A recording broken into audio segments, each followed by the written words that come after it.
Des milliers de personnes dans la rue à Téhéran. Des slogans en soutien aux dirigeants de la République islamique ont été entonnés ce vendredi après la grande prière.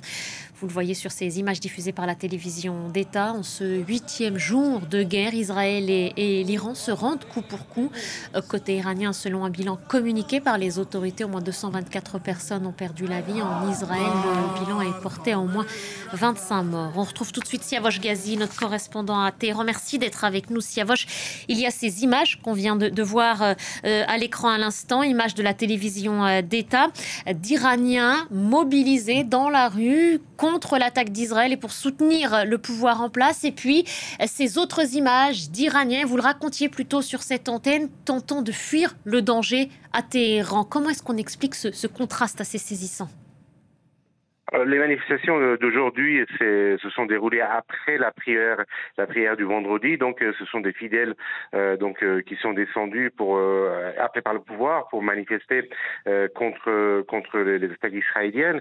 Donc, ce sont des fidèles du pouvoir qui sont descendus dans la rue, pas seulement à Téhéran, mais aussi dans de nombreuses autres villes à travers le pays. Donc, c'est une manière pour le pouvoir de mobiliser ses partisans et de dire que comme l'a dit le guide suprême iranien, la bataille ne fait que commencer. Donc, une manière de montrer que le pouvoir bénéficie toujours du soutien d'une partie, en tout cas de la population. Dans le même temps, après le retour massif, les départs massifs des Téhéranais en province, notamment vers les régions du nord, à la mer Caspienne, ou dans d'autres régions, plusieurs millions de Téhéranais sont partis depuis le début de l'offensive israélienne.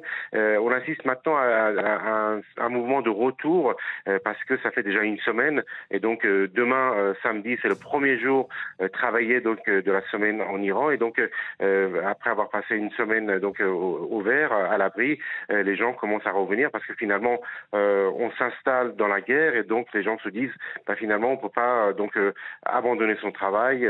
J'ai eu plusieurs témoignages de la sorte, par exemple quelqu'un qui doit revenir parce qu'il a une petite plantation ou des magasins qui doivent réouvrir. Donc c'est pour ça qu'on assiste à ce retour. L'Internet est toujours complètement coupé, donc les gens n'ont aucune information à part celles qui sont données par les médias en persan, basés à l'étranger, ou encore la télévision iranienne. Et l'Iran vient de lancer, il y a une heure environ, une nouvelle série d'attaques, environ 35 missiles contre le nord d'Israël et Tel Aviv. L'Iran semble tenir tête et de répondre au tac au tac aux attaques israéliennes. L'Internet est toujours coupé, vous le rappeliez à juste titre, Siavosh. Il est parfois difficile de pouvoir établir la liaison avec vous. Donc, heureusement que vous êtes là et c'est pour ça que ce direct se fait par téléphone. Je le précise. Siavosh, vous disiez un instant que les gens s'installent dans la guerre. En même temps, il y a cette réunion qui a le mérite d'exister à Genève. Discussion menée entre les Britanniques, les Français, les Allemands et le chef de la diplomatie iranienne. Comment est-ce que les Iraniens regardent ces discussions ? Avec peu d'espoir qu'il y ait une avancée dans les discussions avec les Européens, parce que en fait Israël a une position très ferme et il est soutenu par les États-Unis et les yeux sont tourner plutôt de ce côté-là, vers Israël et vers les États-Unis, ce que disent les Israéliens et les Américains. Alors qu'est-ce qui peut sortir de ces discussions? C'est assez difficile de le prédire. En tout cas, le ministre iranien des Affaires étrangères a déclaré que ces discussions vont concerner simplement le programme nucléaire et la situation dans la région.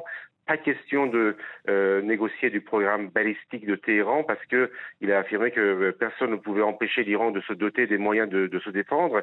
Et puis il a aussi affirmé que les Américains avaient demandé à plusieurs reprises une reprise des discussions et que l'Iran refusait de reprendre les discussions avec les Américains si il n'y a pas une cessation des frappes israéliennes. La condition est toujours la même. Il faut qu'Israël cesse ses frappes parce que l'Iran considère que les Américains sont les alliés et le soutien d'Israël et savaient que Israël allait attaquer l'Iran. Donc pas question de reprendre les négociations et les discussions sans un arrêt des frappes israéliennes.